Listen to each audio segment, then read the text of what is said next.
So we're here in the airport.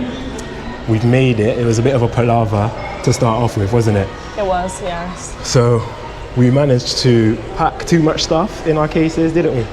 That is first time parents for you guys. Yeah, so we tried.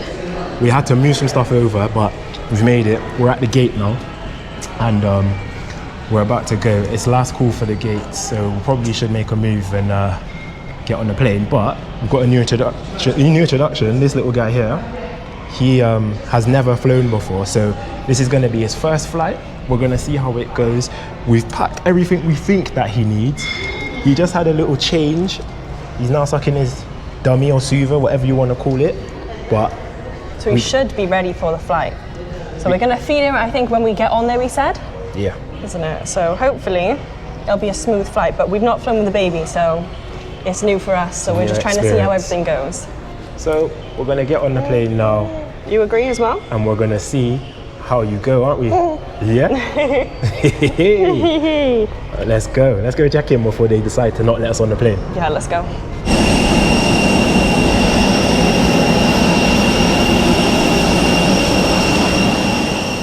So we made it on the flight.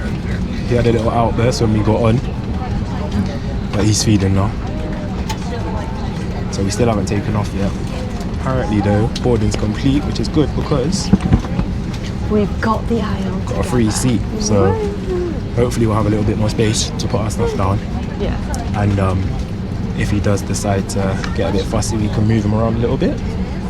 But we'll see how takeoff goes. We have to actually give him a seatbelt, which looks like this. Is well, I don't really know. I think it just clips around him, so he's going to be sitting upright in front of you. So it goes through whoever he sat on, seatbelt, but he needs to be sat upright just for landing and taking off, I think. Is that correct? Yeah. So I think during the flight we can pick him up and walk around. We were able to take the buggy actually all the way to the plane, and then the man took the buggy off. He didn't. He put it in a travel bag, took it off of her, and then put it in the hold, which was good. So if you're walking through the airport, you can kind of keep your buggy the whole way, which is useful. But we're just waiting for them to do their safety checks, and then I think we're going to taxi to the runway. So yeah, we'll reconvene once, maybe when we're taking off, maybe after, depends on how this man is. One tip as well that I didn't know was apparently you can't breastfeed due to the way they need to be sat in the seatbelt. So we've got to quickly make a bottle, hopefully just so he's constantly sucking when we go up so his ears don't pop. But yeah, tip for you guys if you didn't know. Yeah, I just got to make the bottle now, so I'm going to have to go make the bottle and we'll reconvene shortly. Hey guys, so halfway through the flight right now. I couldn't tell you exactly where we are, but we've managed to get little man to sleep. I had a few coffees this morning, so he was really awake. But we've managed, because we've got a seat in between us, we put him down, played with him, and yeah, now he's in Dad's arms, just sleeping. Managed to change him as well in the toilet. Shauna was a bit scared about the toilet situation because she thought it was unsanitary, and it's also really small as well. But we managed to change him, and he was all right. Like, he wasn't fussing at the time, so it's probably the better time to do it. So we've done that. Hopefully he'll sleep until we start to land. Maybe he'll need another feed, but we've got we've got a bottle for him, and we'll go from there. But I think he's done well because he's fussed a little bit and he's needed to move around, but he likes to look at things, doesn't he? He's nosy, so like he's looked around the flight a lot, looked at all of the people. Some people have spoken to him and he's loved that. But he likes to sleep with white noise normally when we're at home, and in the sky, obviously on the plane, it's sort of like, I don't know what the sound is. There must be the fans or something, but it sounds like white noise. I think that's what's helping him sleep. Yeah. But I'm not sure, but it seems like that for now. So yeah, we'll just hope that he stays like this for a bit and we can chill out, because I'm knackered. How are you feeling? I'm knackered as well. It's currently, I think, let's have a quick look, almost 9 o'clock, so it's when we should be winding down. So hopefully by the time we land in another 2 hours, would you say? Yeah, about 2 hours. He should be getting down for the night. Yeah. But yeah, parents are knackered right now. Yeah, it's a new experience, but so far it's not been too bad. Obviously we've not been able to kick back and relax like we normally would, but it's all right. Like it's been about like I say halfway, so it's been about 2 hours already. It's not felt that long, has it? And also we was on the runway for an extra half an hour as well, so it's been like 2.5 hours that we've actually been on the plane trying to occupy him, and he's only literally just gone to sleep. So yeah, it's not done too bad so far, but fingers crossed. Also on the takeoff, we haven't spoken about the takeoff. He was pretty good. Yeah, so we fed him, and then we had a bottle made up just the moment we were taking off. He had the bottle the entire time, and that I think helped his ears didn't pop. So yeah, I think we're completely fine with that. Yeah. So yeah, we're gonna do the same thing on landing. If he wakes up, if he doesn't wake up, I just leave him like this. Well, I can't leave him like this. I have to turn him around because he needs to be forward facing. Sorry to interrupt. Yeah. And then have his own belt. Is essentially just sat the way a normal person sits in a seat, but yeah, so we can hold him. Let me show you quickly what he's like on him. So we've managed to get him to sleep in his arms, but that is the little belt in which you've got to put him on.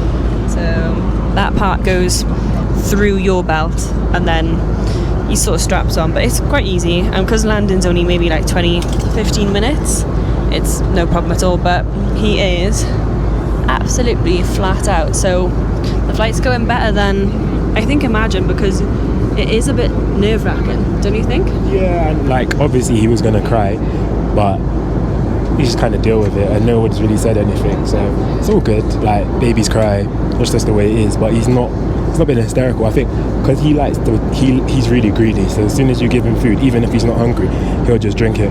So that's kind of been the saving grace. Played with him a bit, and then when he started to be a bit fussy, fed him and he'll drink.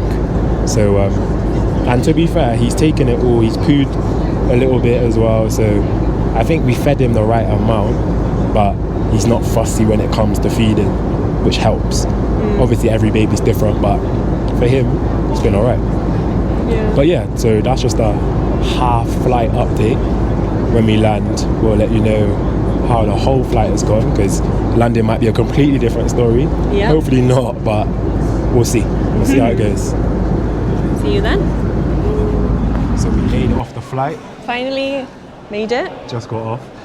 So we're waiting for our bags now, so we thought we'd just quickly mention a few bits, but we'll probably conclude tomorrow morning, because we're knackered. We want to just get our bags and get back to the hotel. But in a nutshell, it was alright. Like, it was good. He did well. He's awake now. Wide awake, as you can see. It's better than expected. He was asleep whilst we were landing, and then as soon as we got off the plane, he woke up. But yeah, it wasn't as bad as we thought. We'll go into a bit more detail tomorrow when we get a bit of sleep. I can't even speak properly because we're so tired. But it wasn't as bad as we thought. Got there, and you just said as well, like, you're thinking about the next one already. So yes, that just shows. And because obviously it's the flight that you dread the most rather than the actual holiday itself. Yeah. So, but all I can say is, if you're breastfeeding, absolutely fine. But make sure you get formula as well, because he had formula. He was sleeping, as you said, but as we were going down, literally formula, and the smoothest landing. He didn't make a sound, did he? Nah, he was fine. But yeah, like I said before, he will eat anything. He loves food, so it helped. But yeah, overall, it wasn't too bad. He seems fine. You wanna say hello? Bear in mind, it's almost midnight, right? Yeah, so midnight Greek time. Yeah. So we're in Greece, because we didn't say. But back home, it's only like 9, maybe 10ish now. So he should be getting tired too, going down for his sleep. So hopefully by the time we get to the hotel, he'll be asleep, he'll be ready, and then we'll get a good night's sleep and reconvene in the morning. But yeah, as I say, we'll pick it back up in the morning once we've had a bit of sleep and actually digested what's just happened. But so far, so good. Hi guys, so it's actually a couple of months after the first part of the video, because we got sidetracked filming other videos, so look out for those on the channel. But we said that we would conclude, so we're back home now and we want to conclude on the whole experience of the flight. So how do you think it went? It went really well. I would say for the first flight, it was really successful, as in maybe we overpacked. You'll see that in the video. we overpacked. Another thing I would say is just make sure you try and maybe look into stuff before going away of exactly what the things that you need. But the flight itself, successful, the feeds, how he sat on us. We had a whole row, didn't we? Yep. On the aisle, which was beneficial. So if you can purchase an extra seat or ask a flight attendant if you can have a whole row to yourself, that is a massive bonus, which is what we had. But yeah, I have no faults or complaints at all, really. He was an angel. Yeah, he was good. I mean, on the way down, so when we were landing, I was surprised that his ears were fine. So he didn't seem to fuss too much. They may have popped, they may not have popped. I don't know, but he seemed okay. So pleasantly surprised, but happy. Gave us confidence to book another flight, which we have done. So look out for those videos when they come in a new location. But overall, I think it was a success. Do you want to tell them a little bit about the flight back? Because obviously we've flown back since, so that was a little bit of a different situation. The flight on the way back, from what I can remember, because it was 3 months ago, was relatively smooth. So I made sure I breastfed him just before flying. We were then, it was night flight from memory. Night flight, yeah. So we breastfed at a normal time that he would normally sell anyway, and then we boarded the flight. We were thinking we potentially needed to give him a bottle, so we had everything prepared just in case. But he slept the entire flight, opposed to landing, wasn't it? Where I think with landing you do almost need to bring them back up on the position which we showed you in earlier in the video. That naturally wakes them, but I think we did manage to get him slightly upright, still sleeping. Yeah. Is that right? Yeah. He was sleeping the whole time, and yeah, it was a completely different experience. So we've had the best of both worlds, I guess. He was happy enough when he was awake on the first flight, and then he slept the whole way on the second flight. So whichever one we get the next time we fly, we'll hopefully be well prepared and be able to deal with it. But yeah. I was going to say, I didn't have the chance to change him on the flight because I don't like the toilets on there, but you did. So how did you find that? Yeah, that was fine. It was tight, but got it done. I think a bit earlier in the video I showed how the toilet actually looked, but yeah, it wasn't too bad. It was a quick job, and luckily he didn't wriggle as much. Normally he moves a little bit more, so had he done that it would have been more difficult, but luckily it was only one time as well. But yeah, it wasn't too bad. It could have been a little bit of a bigger space, but the airplane toilet, so I can't complain too much. One thing I would say is it was a good age to take him away, because they don't really do much at all, do they? Opposed to just feed and sleep, to be honest. The age he is now coming up to 6 months. On the next trip that we go on, I think we'll see maybe sort of different things going on, because he is much more chattier, and he likes to be entertained pretty much 24/7, doesn't he? So there's other sort of things that we will need to bring on the flight, but again, it's something we need to just go through and maybe do a come pack with us before traveling, just so you guys can see what we take on the next trip as parents who've done it the first time. Yeah. So hopefully you enjoyed that video. As we said, there's more videos coming, so like and subscribe, and we'll see you on the next one. See you guys.